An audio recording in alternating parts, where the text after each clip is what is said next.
राज्यामधले वाळू माफिया आणि मुरुम माफिया अजून थांबले नाही. उदाहरण देतो आपलं मंत्री महोदय आपल्याला 26 वेळा या महाराष्ट्रातल्या महसूल मंत्र्यांना, माझ्या महसूल आयुक्तांना आणि कलेक्टरना मी पत्र लिहून सांगितलं की या ठिकाणी अशी वाळू या 1.5 वर्षामध्ये वाळू माफिया चालू आहे, बंद करा. मी समक्ष किती वेळा बोललो, समक्ष बोललो, उलट माझ्यावर गुन्हा दाखल झाला विचार करायला होतो. 26 वेळा पत्र लिहिलं 1.5 वर्षामध्ये. स्वतः आमच्या जिल्हाधिकाऱ्यांशी बोललो, जिल्हाधिकारी अभी करते हैं, जिल्हाधिकारी बदलला दुसरा अभी करते हैं. का करत नाही?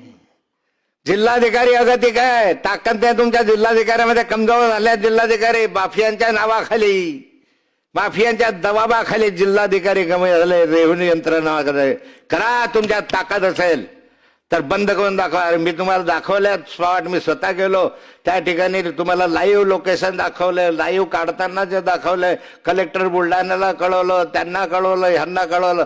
जे चांगलं काम आहे तेही तुमच्यानं का होत नाही? कारण इसके ऊपर नाना भाळी आहे. नाना आमच्याकडे पैशाला नाना म्हणतात. हप्तेखोरी भारी आहे.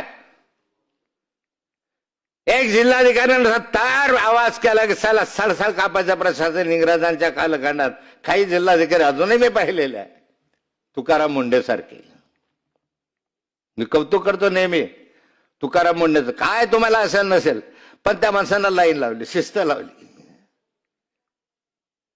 सर हे आमचे जिल्हाधिकारी, yes sir, yes sir. Phone केला की उठून उभे राहा, यस सर. अरे क्या यस सर लगाया? कोण बंद करणार आहे? काय आम्ही करणार आहोत? तुमच्याने बंद होत नाही. मंत्र्यांनी ताकद नाही. 26 वेळा मंत्र्यांना पत्र देऊन उत्तर नाही. 26 वेळा पत्र देऊन नाशिकचा आमचा कमिशनर मला पत्र देतो की आम्ही कारवाई करतो आहोत.